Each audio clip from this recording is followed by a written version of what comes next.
চাবি তো রেখে আসছি। প্লিজ।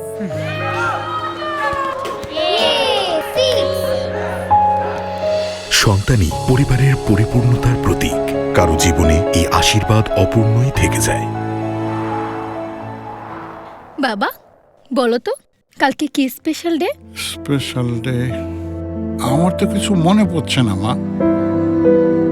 ব্রেন স্ট্রোকের পর বাবা আর আগের মতো নেই। ইদানিং সব কিছু ভুলে যান। এতটুকুই বুঝেছি বাবার উন্নত চিকিৎসা দরকার।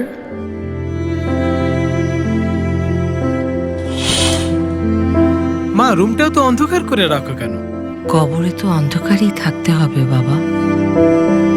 মায়ের ক্যান্সার, বাঁচার আশা ছেড়ে দিয়েছে মা। হেরে যাচ্ছি আমি অসহায়ত্বের কাছে। আমরা টেপমেট ট্যুরিজম বুঝি আপনার অসহায়ত্বের কষ্ট। মধ্যপ্রাচ্যের সেরা চিকিৎসা সেবা আপনার দোরগোড়ায়। ভারত, থাইল্যান্ড, সিঙ্গাপুরের তুলনায় 40% সাশ্রয়। ভিসা প্রসেসিং থেকে শুরু করে সুস্থ হয়ে ফিরে আসা। আমরা আছি আস্থার সাথে আপনার পাশে। টেপমেট ট্যুরিজম।